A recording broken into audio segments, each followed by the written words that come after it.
आप तमाम नाज़रीन हाज़रीन व सामईन का खैर मकदम है आपका अपने ही YouTube channel A to Z info पर। दोस्तों, आज हम डिस्कस करेंगे मौलाना आज़ाद नेशनल उर्दू यूनिवर्सिटी में जो 2019 में आपका एंट्रेंस टेस्ट हुआ था, उसके क्वेश्चन पेपर को आज हम डिस्कस करेंगे और ये हमारा आज फाइनल होगा। यानी 76 से लेके 100 तक का क्वेश्चन हम फाइनल करेंगे। और इससे पहले मेरे अभी टोटल 76 क्वेश्चंस हम हल कर चुके हैं पार्ट वाइज, तो आप देख लीजिए। स्पेशली वो जो जनरल के क्वेश्चंस हैं, क्योंकि जनरल के क्वेश्चंस जो हैं जितने भी बीएड के परीक्षार्थी होते हैं उन सभी के लिए इक्वल होता है। तो 50 क्वेश्चंस होते हैं, उसे भी मैंने डिटेल से सॉल्व किया, उसे आप देख लें। आप जाके मेरे प्ले लिस्ट पे जाके वहाँ से आप मानू बीएड 2020 करके जाएंगे, वहाँ पे आपको मिल जाएगा। और फर्दर मैं एक प्रैक्टिस सेट चला रहा हूँ। सेट मेरा जो हुआ है टोटल अभी वो 9 सेट्स हो चुके हैं, तो वहाँ से जाके भी इस सेट को भी आप देखिए ताकि आप अपनी तैयारी को अच्छी तरीके से कर सकें।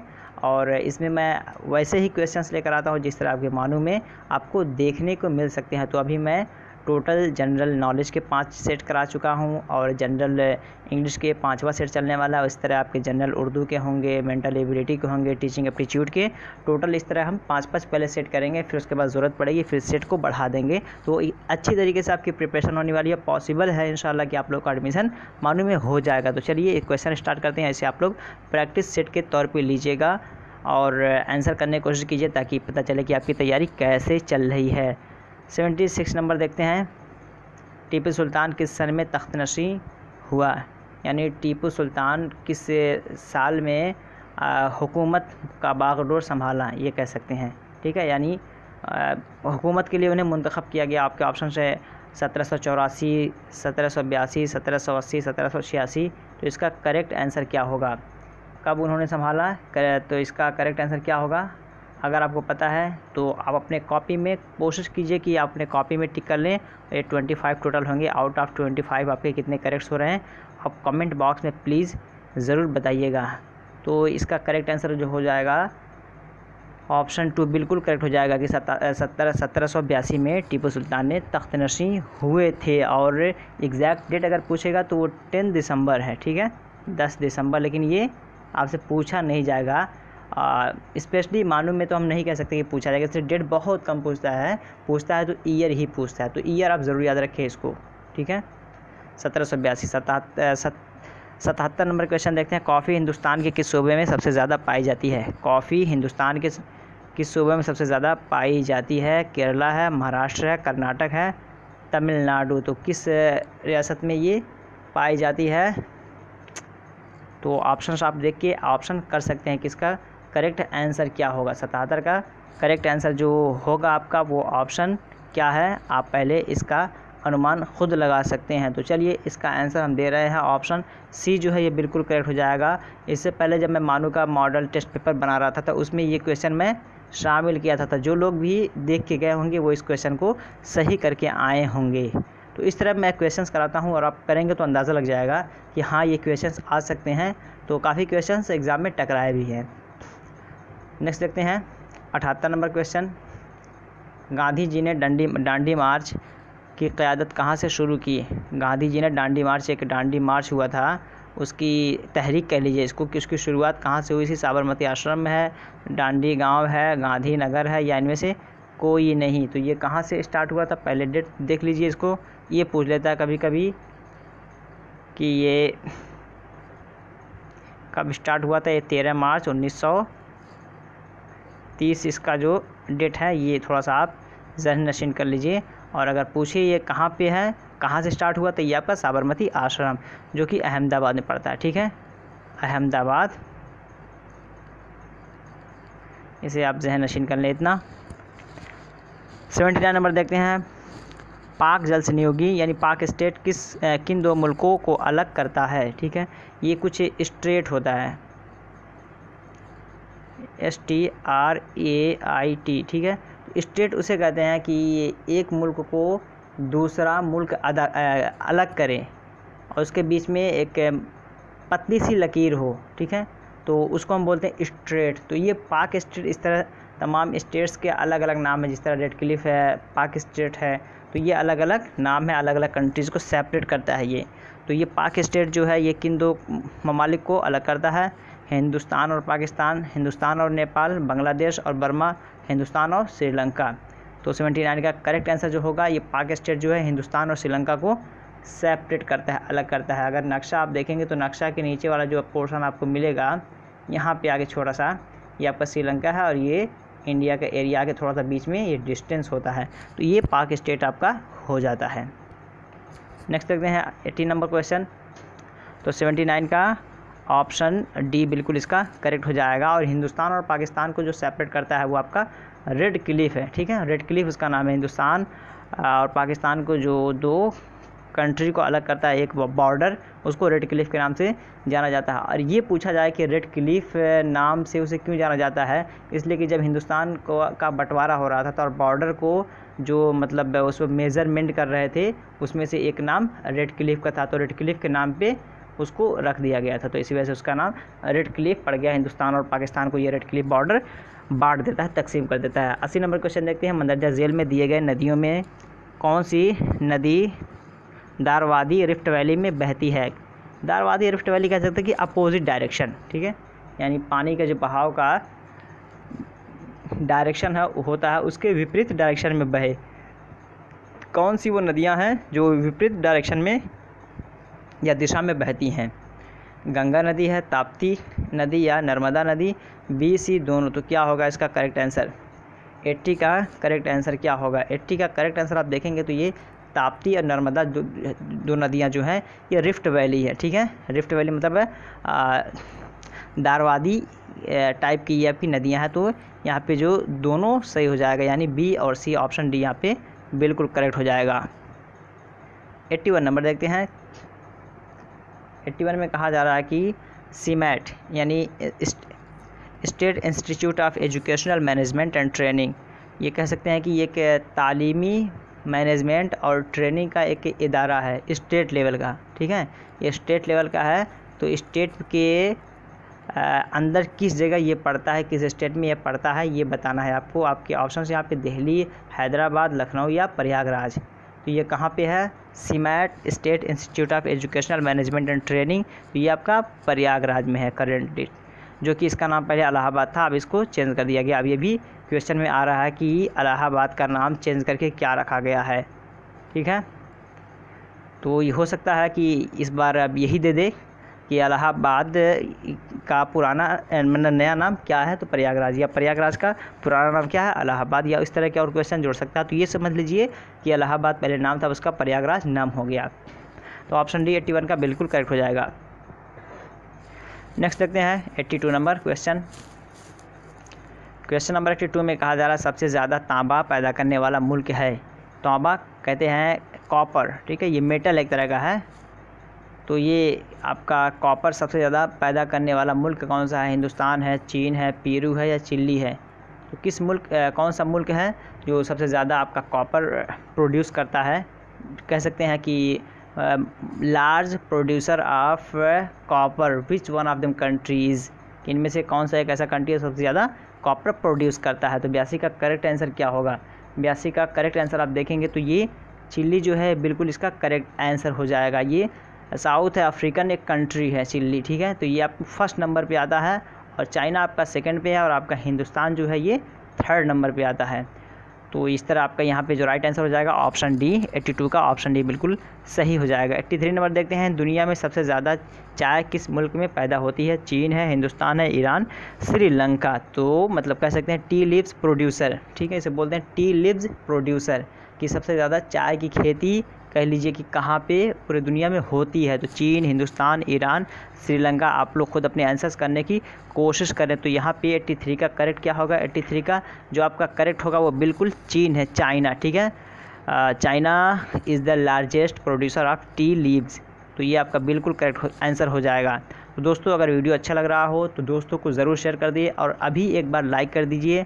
और चैनल पे अगर पहली बार आए हैं, चैनल को सब्सक्राइब नहीं किए हैं तो चैनल को ज़रूर सब्सक्राइब कर लें। अगर आप मानू की तैयारी कर रहे हैं, मानू से रिलेटेड इन्फॉर्मेशन चाहते हैं तो वीडियो को सब्सक्राइब करके बेल आइकॉन को दबा के हमारे साथ हो जाइए। और आपको नीचे ही मिल जाएगा प्ले यानी डिस्क्रिप्शन बॉक्स में मिल जाएगा आपको मेरा टेलीग्राम व्हाट्सएप ग्रुप और वहाँ पे आप मेरे साथ ज्वाइन हो सकते हैं। वहाँ भी मैं जो वीडियो या इन्फॉर्मेशन होता है उसको वहाँ प्रोवाइड मैं करवा देता हूँ, तो वहाँ से भी चीज़ों को आप एक्सेस कर सकते हैं। और जो मैं डेली सेट बना रहा हूँ उसका मैं लिंक नीचे दे दिया हूँ डिस्क्रिप्शन बॉक्स में, वहाँ जाके आप उसे पढ़ सकते हैं। A to Z Info और 124.blogspot उस पे जाएंगे आप, तो वहाँ से आप मेरे जितने पोस्ट हैं यानी मानू से रिलेटेड जितने भी मॉडल पेपर मैं तैयार किया हूँ वहाँ जाके आप पढ़ सकते हैं। और वीडियो आप प्लेलिस्ट पे या डायरेक्टली वीडियो जो जितना सेट नंबर होगा वहाँ से आके आप वीडियो आप देख सकते हैं मेरे चैनल पे। तो इस तरह से आपकी प्रिपरेशन अच्छी हो जाएगी। तो चलिए क्वेश्चन की तरफ चलते हैं। दुनिया में सबसे ज़्यादा चाय किस मुल्क में? तो ये आपका हो जाएगा ऑप्शन 1 यानी चीन, चाइना यहाँ पे बिल्कुल करेक्ट हो जाएगा। नेक्स्ट देखते हैं 84 नंबर, पमेर नॉट किस मुल्क में वाक़ है? पमेर नॉट ये किस मुल्क में वाक़ है, किस कंट्री में ये लोकेट है? आपको बताना पाकिस्तान है, ईरान है, ताजिकिस्तान है या अफ़गानिस्तान है। ठीक है, तो बताइए कि पमेर नॉट ये किस मुल्क में वाक़ है? तो ये आपका जो वाक़ है 84 का जो करेक्ट आंसर हो जाएगा ये आपका ताजिकिस्तान। ठीक है, ये ऑप्शन सी ताजिकिस्तान, इसको उर्दू में बोलते हैं और इसी को इंग्लिश में तजाकिस्तान बोलते हैं। क्या बोलते हैं? Tajikistan, Tajikistan, TAZAKISTAN, Tajikistan. ये आपका इंग्लिश में इसका प्रोनाउंसिएशन होता है, उर्दू में जब हम लिखते हैं तो ताजिकिस्तान लिखते हैं। तो ये थोड़ा सा बेसिक फ़र्क है राइटिंग में, अदरवाइज़ दोनों का एक ही मीनिंग है। तो यहाँ पे ऑप्शन सी बिल्कुल इसका हो जाएगा सही जवाब। 85 नंबर देखते हैं, तमाम अक़लियतों को हिंदुस्तान में अपने तालीमी इदारे कायम करने और उनका इंतज़ाम करने का हक़ आइन के किस दफ़ा में है? यानी जो माइनॉरिटीज़ हैं, ठीक है, या अल्पसंख्यक विभाग से जो संबंधित हैं, तो वो लोग अगर अपना तालीमी इदारा सपोज़ दैट कह लीजिए कि जो हमारे मदारिस चलते हैं, ठीक है, वो हमारा एजुकेशनल इंस्टीट्यूट है या फिर धर्म स्थल जो खोला जाता है या अपने मज़हब की पढ़ाई के लिए जो इदारे खोले जाते हैं, जो शिक्षालय खोले जाते हैं, वो हमारे आइन के, हमारे संविधान के किस अनुच्छेद के तहत हमें वो आदेश दिया गया है, परमिशन हमको मिली है, ये बताना है आपको। ऑप्शन यहाँ पे है 29 दफ़ा, 29 दफ़ा, 30 दफ़ा, 28 दफ़ा, 31 दफ़ा को समझ लीजिएगा। मतलब ये दफ़ा मीन्स वो नहीं है कि एक दफ़ा दो दफ़ा, बल्कि दफ़ा को हिंदी में बोलते हैं अनुच्छेद और इंग्लिश में इसको आर्टिकल बोलते हैं। क्या बोलते हैं? Article, ARTICLE article. वो मत समझ लीजिएगा आप, जो मैं आपको अभी कंटिन्यू सेट में पढ़ा रहा हूँ इंग्लिश में। ये आर्टिकल आपका कॉन्स्टिट्यूशन से है जिसका मीन होता है अनुच्छेद। तो ये किस आर्टिकल में है कि लोग अपने इदारे खोल सकते हैं और लेकिन उनको अपने ही फंडिंग से उसे मैनेज करना पड़ेगा, गवर्नमेंट उसको फ़ंड नहीं करेगी। तो ये आपका 85 का जो करेक्ट आंसर हो जाएगा ये आपका 30 में है। ठीक है, ये 30 परमिशन देता है कि अगर कोई अपना तालीमी इदारा खोलना चाहता है, रिलीजियन इंस्टीट्यूट खोलना चाहता है तो वो खोल सकता है, उसे ये हक़ दिया गया है। और आर्टिकल 29 में कहा गया कि इंसान की जो मतलब कल्चर है, सकाफ़त है, लैंग्वेज है, उसे अपने हिसाब से प्रोमोट कर सकता है, अपने एरिया में उस लैंग्वेज को बोल सकता है। ठीक है, तो ये दो आर्टिकल्स है, लेकिन यहाँ पे जो आंसर होगा ये आपका 30 होगा। ठीक है, दफ़ा 30। 86 नंबर देखते हैं, 2014 में लक्षद्वीप पार्लियामानी हलक़े से मेंबर ऑफ़ पार्लियामेंट कौन चुने गए? जिस तरह की पार्लियामेंट में जो मेंबर्स जाते हैं तो वो जो उनका सिलेक्शन होता है, इलेक्शन होता है, तो ये 2014 में जो लक्षद्वीप से किसको चुन के पार्लियामेंट में भेजा गया था। ठीक है, यानी लक्षद्वीप का स्पेशल पूछ रहा है, तो ये एक तरह का करंट अफेयर हो गया। यहाँ पे SST कह सकते हैं कि जिस तरह हम SST को मानते हैं कि आपके जो क्वेश्चंस आएंगे आपके ज्योग्राफी के आएंगे, हिस्ट्री के आएंगे, पॉलिटी के आएंगे, इकोनॉमिक्स के आएंगे। ठीक है, ये 4 हम मानते हैं कि यहाँ से क्वेश्चन बनते हैं, लेकिन ऐसा नहीं है। SST वालों को GK का भी सामना करना पड़ता है। तो जिस तरह यहाँ पे आप देख रहे हैं GK का क्वेश्चन बन गया, तो ये GK का क्वेश्चन उनको भी देखने को मिल सकता है जिनका SST नहीं है, जो बायोलॉजिकल साइंस है, मैथ्स हैं, क्योंकि वो आपका जनरल नॉलेज जो है वहाँ भी पूछा जा सकता है। उसी वजह से वो लोग भी देखें जो अदर सब्जेक्ट से करना चाहते हैं, तो SST के पोर्शन को ज़रूर देख लें पूरा, तब उनको फ़ायदा होगा। तो 86 का क्या करेक्ट हो जाएगा? यहाँ पे मोहम्मद हमदुल्ला सईद, मोहम्मद फैज़ल PP, और सी में कहा था PM सईद, यानी में से कोई नहीं। तो क्या होगा 86 का करेक्ट आंसर? 86 का करेक्ट आंसर जो होगा मोहम्मद फैज़ल PP, यानी लक्षद्वीप से इनको चुनकर पार्लियामेंट में भेजा गया था 2014 के इलेक्शन में। तो ये ऑप्शन बी इसका बिल्कुल सही आंसर हो जाएगा। नेक्स्ट देखते हैं 87 नंबर क्वेश्चन, इंडियन यूनियन में शामिल होने से पहले गोवा पर किसका कब्ज़ा था?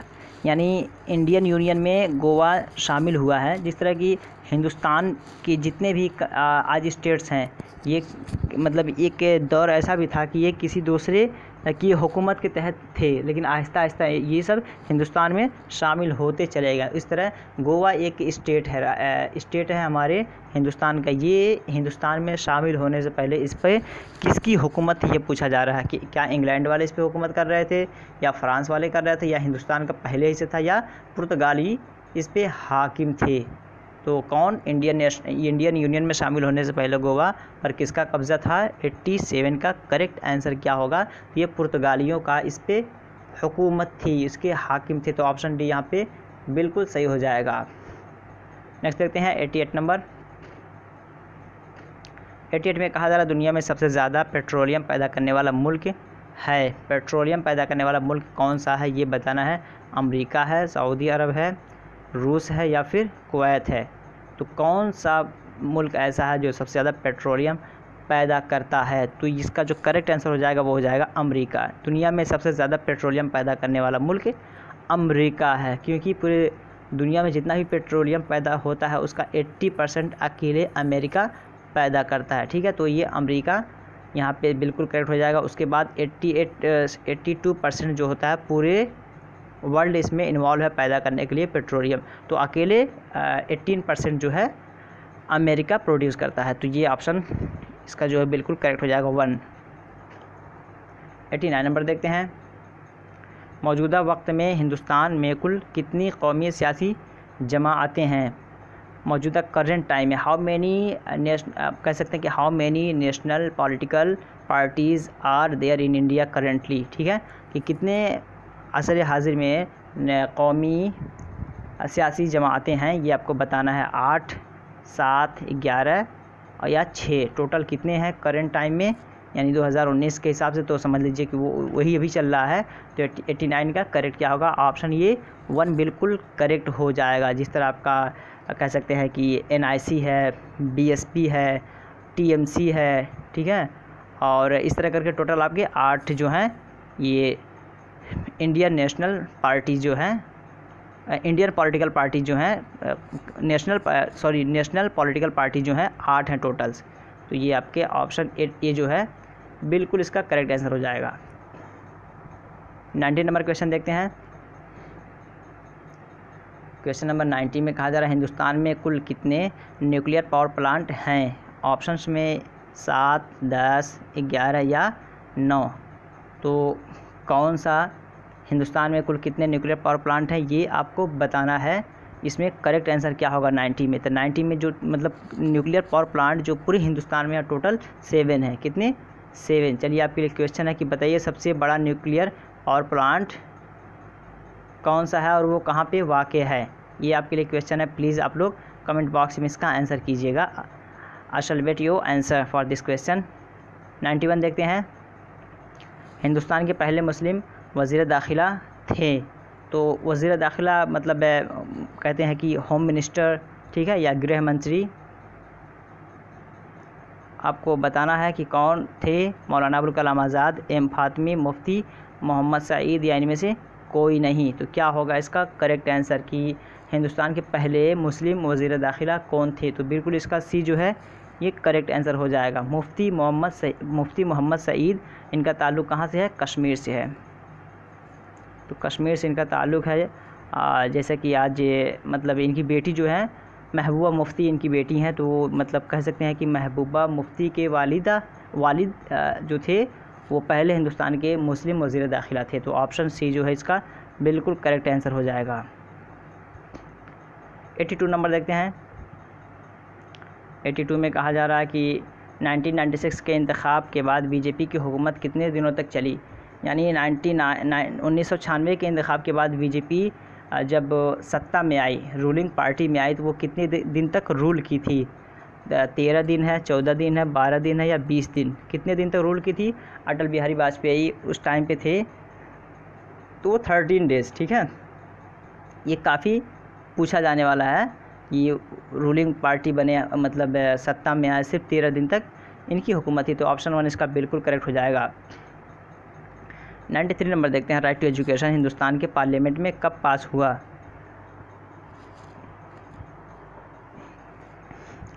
आपके ऑप्शंस यहाँ पे हैं 10 अगस्त 2008, 6 अगस्त 2009 और या फिर 5 अगस्त 2010 या 4 अगस्त 2010। पहले सवाल समझिए। ये राइट टू एजुकेशन, कुछ लोगों का मतलब ये होता है कि सोचते हैं कि ये राइट टू एजुकेशन जो है ये तो 1 अप्रैल 2010 में पास हुआ था और अमल में आया था। तो ये सोच के सोचते हैं कि चलो ये सवाल गलत है और इसका कोई सा भी आंसर मार देंगे तो शायद सभी लोगों को बराबर मार्क्स जो है मिल जाएगा। ये दिमाग में कुछ लोगों को होता है कि हमको तो पता ही है कि 1 अप्रैल को 2010 को ये पास होके आया था, नाफिज हुआ था। नहीं, ऐसा कुछ नहीं है, बल्कि आपको गौर करना है कि कह क्या रहा है, ठीक है। मैं बताऊँगा, एक होता है पास हो जाना, तैयार हो जाना या फिर अमल में आना, ये दोनों अलग अलग है। इसको हम कह सकते हैं when RTE was passed in parliament, ठीक है, कि RTE जो राइट टू एजुकेशन है पार्लियामेंट में कब पास हो गया था। और एक होता है व्हेन RTE वाज इम्प्लीमेंटेड, कि राइट टू एजुकेशन जो है ये कब अमल में आ गया था, हक़ तालीम कब अमल में आ गया था। ये दो अलग अलग सवाल है। यहाँ पे पूछा जा रहा है कि पार्लियामेंट में पास कब हो गया था, तो ये पास जो आपका हुआ था ये ऑप्शन डी जो है 4 अगस्त 2009, 4 अगस्त 2009 में ये पास हो गया था। ये पूछे कि यह अमल में कब आ गया था, ठीक है। हक़ तालीम का जो मतलब हिंदुस्तान के पार्लियामेंट में पास होने के बाद ये अमल में कब आया था, ये आपका आया था 1 अप्रैल 2010 को, ठीक है, 1 अप्रैल 2010 इसका बिल्कुल करेक्ट आंसर हो जाएगा। तो ये सवाल को आप समझ के कोशिश कीजिएगा आंसर देने की। अगर राइट टू एजुकेशन में आपका 1 अप्रैल 2010 नहीं आ रहा तो ज़रूर समझिए कि हाँ कुछ इसमें है कि जो कुछ और पूछा जा रहा है, तो उसके तरफ अपने दिमाग को आप लगाइएगा। तो ये ऑप्शन डी यहाँ पे बिल्कुल करेक्ट हो जाएगा। नेक्स्ट देखते हैं क्वेश्चन नंबर 94, हिंदुस्तान की कितनी फ़ीसद आवाम ज़राअत पर मुनहसर करते हैं, कि मतलब हिंदुस्तान की जो पॉपुलेशन है कितना % एग्रीकल्चर पे डिपेंड है, कृषि पे निर्भर है।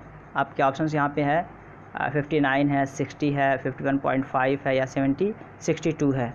तो सेंसस 2011 के अकॉर्डिंग हम बात करें, अगर सेंसस 2011 के अकॉर्डिंग अगर देखते हैं तो ये आपका जो ऑप्शन सी में कहा जा रहा है ये बिल्कुल करेक्ट हो जाएगा, ठीक है। सी में यानी 61.5% जो है हिंदुस्तान की पॉपुलेशन है वो आपके एग्रीकल्चर, या इंग्लिश में इसी को एग्रीकल्चर बोलते हैं, उर्दू में ज़राअत बोलते हैं और हिंदी में कृषि बोलते हैं। तो कृषि पे निर्भर थे ये लोग। तो ये आपका ऑप्शन सी बिल्कुल करेक्ट हो जाएगा।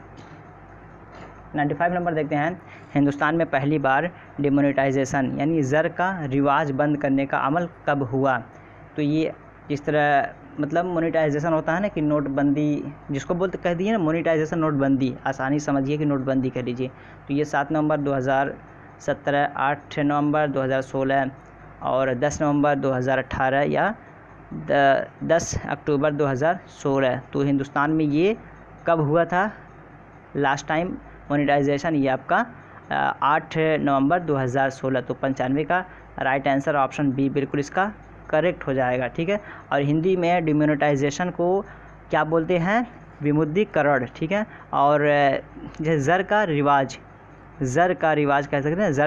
ज़र में माना होता है सोना, और जो हमारा सेंसस काम करता है, जो हमारे इंडिया का करेंसी घटता बढ़ता है वो सोने के रेट पे डिपेंड करता है, उसके हिसाब से हमारा करेंसी जो है घटते बढ़ता रहता है। तो इसको डिमोनेटाइजेशन ही से समझे तो बेहतर रहेगा। इस वजह से यहाँ पे इंग्लिश में दे भी दिया है, क्योंकि कुछ ऐसे टर्म्स होते हैं जिनका उर्दू में तर्जुमा ही नहीं होता है, उसको इंग्लिश ही से समझना पड़ता है। जिस तरह अभी एक नीचे आएगा स्टेट लिस्ट, कंकरेंट लिस्ट है और आपका यूनियन लिस्ट, तो उसमें तो वहाँ पे दिया हुआ है। तो चलिए नेक्स्ट क्वेश्चन देखते हैं। 96 नंबर, 96 में कहा जा रहा है RBI ने सबसे पहले कागज़ का नोट यानी पेपर करेंसी किस साल जारी किया है। RBI ने मतलब इससे पहले क्या हुआ कि वो नोट करेंसी नहीं निकाल रहा था, ठीक है, वो मतलब कॉइन वगैरह निकलता था। तो पहली बार कब किया था, 1928, 1940, 1938 या 1936 में। तो कब किया था, 96 का करंट आंसर क्या होगा। 96 का अगर करंट देखते हैं 1938 जो है ये बिल्कुल आपका करेक्ट हो जाएगा। ये जनवरी 1938 में फर्स्ट टाइम जो है पेपर करेंसी आरबीआई ने मतलब निकाला था। तो ये ऑप्शन सी बिल्कुल यहाँ पे करेक्ट हो जाएगा। नेक्स्ट देखते हैं 97 number, reserve bank of India का क़याम कब हुआ, कि इसकी स्थापना या कह सकते हैं कि व्हेन इट वाज फाउंडेड, कि इसकी बुनियाद कब रखी गई थी। 1935, 1936, 1948 से 1950। तो इसका करेक्ट आंसर क्या होगा? 97 का करेक्ट आंसर जो होगा वो आपका ऑप्शन 1 बिल्कुल इसका करेक्ट हो जाएगा। 1 अप्रैल को हुआ था, 1 अप्रैल 1935। बहुत कम चांस है कि आपको 1 अप्रैल पूछे, ईयर पूछ सकता है, ठीक है। तो ईयर मैं जैसे बोला हूँ कि मानने में तो बहुत कम चांस है कि आपको डेट पूछे ईयर, लेकिन आपको पूछा जा सकता है। तो ईयर को आप ज़रूर याद करें। 98 नंबर देखते हैं। 98 में कहा जा रहा है 2011 के मरदमशुमारी के मुताबिक हिंदुस्तान के किस सूबे में ख्वानदगी की शरह सबसे कम है। मरदमशुमारी कहते हैं सेंसस, इंग्लिश में इसको बोलते हैं सेंसस, CENSUS, सेंसस, और इसी को हिंदी में बोलते हैं जनगणना,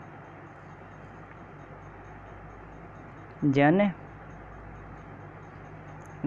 मरदमशुमारी इसी को उर्दू में बोलते हैं। तीनों टर्म को आप याद कीजिए ताकि कहीं दुश्वारी नहीं होगी। पूरे इंडिया का कोई सा भी एग्ज़ाम देंगे उर्दू हिंदी इंग्लिश में कोई दिक्कत नहीं होगी। आप जनगणना, मरदमशुमारी, सेंसस याद कर लीजिए, ठीक है। और सूबा को आपका स्टेट बोलते हैं, ख्वानदगी शरह बोलते हैं लिटरेसी रेस, साक्षरता दर, ठीक है। ख्वानदगी की शरह को बोलते हैं लिटरेसी रेट या फिर साक्षरता दर बोलते हैं हिंदी में इसको। तो ये टर्म्स हैं जिसे आप देख लीजिए। अब देखिए कहा जा रहा है कि 2011 में जो जनगणना हुआ था उसके अनुसार हिंदुस्तान का जो साक्षरता दर है सबसे कम किस रियासत का है, किस राज्य का है, उत्तर प्रदेश, गुजरात, बिहार या बंगाल। तो 2011 में जो जनगणना हुआ था और साक्षरता दर जो पाया गया था वो आपका हो जाएगा ऑप्शन सी यानी बिहार, ठीक है। तो बिहार का जो साक्षरता दर है वो कितना बताया गया है 63.82%। तो ये आपका जो उसके अकॉर्डिंग है। हाँ, लेकिन ये पूछे कि सबसे ज़्यादा लिटरेसी रेट साक्षरता दर कहाँ का है, तो वो आपका केरला का हो जाएगा, ठीक है। ये केरला का आपको तब आंसर होगा जब ज़्यादा पूछे, कम पूछे तो बिहार। और आपका अभी यही चल रहा है जब तक कि कोई नया जनगणना ना हो जाए। 99 नंबर देखते हैं। 99 में कहा जा रहा है सफ़ेद इनकलाब वाइट रिवोल्यूशन का ताल्लुक़ है, यानी कुछ रिवोल्यूशंस हैं और उनके कुछ टर्म्स हैं जो वहीं से मतलब उनके प्रमोशन के लिए काम किया गया है, ठीक है। जिस तरह कि सफ़ेद इनकलाब का ताल्लुक़ से है मछली पालन से है, ज़्यादा अनाज की पैदावार से है, दूध की पैदावार से, या इनमें से कोई नहीं, ठीक है। तो सफ़ेद इसमें आप थोड़ा सा दिमाग लॉजिक लगा सकते हैं, ठीक है। जिस तरह कि यहाँ पे सफ़ेद दूध क्या होता है, सफ़ेद होता है, तो सफ़ेद इनकलाब यानी दूध की पैदावार से। तो ये आपका आंसर यहाँ पे करेक्ट हो जाएगा, दूध की पैदावार से।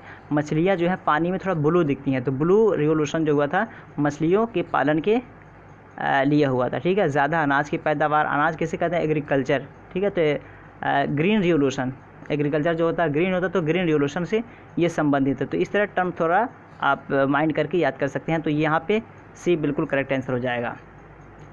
लास्ट देखते हैं 100। तालीम को हिंदुस्तान की कौन सी फ़हरिस्त में शामिल किया गया है। तालीम को हिंदुस्तान की कौन सी फ़हरिस्त में शामिल किया गया है, मुश्तरका फ़हरिस्त, रियासती फ़हरिस्त, मरकज़ी फ़हरिस्त। तो तालीम को हिंदुस्तान की कौन सी फ़हरिस्त में शामिल किया गया, तो मैं बताना चाहूँगा जो फ़हरिस्त हैं टोटल आपके वो 3 हैं। इंग्लिश में जिस तरह मुश्तरका को बोलते हैं कॉन्करेंट लिस्ट, ठीक है। रियासती फ़हरिस्त को बोलते हैं स्टेट लिस्ट, मरकज़ी फ़हरिस्त को बोलते हैं यूनियन लिस्ट। तो मैं तीनों को बताना चाहूँगा कि आपका किस में क्या पड़ता है। तो पहले यूनियन लिस्ट को देखते हैं, मरकज़ी फ़हरिस्त के अंदर क्या क्या आता है। ये इसके अंदर आपके जो होते हैं टोटल 100 सब्जेक्ट्स होते हैं, ठीक है। 100 के मतलब चीज़ों के बारे में ज़िक्र किया गया है उसमें, जैसे डिफेंस के बारे में, फॉरेन अफेयर्स के बारे में, ठीक है। डिफेंस मतलब सुरक्षा, दिफा जिसको कहते हैं, जिस तरह आपका पुलिस है, आर्मी है, CRPF है, इनके बारे में।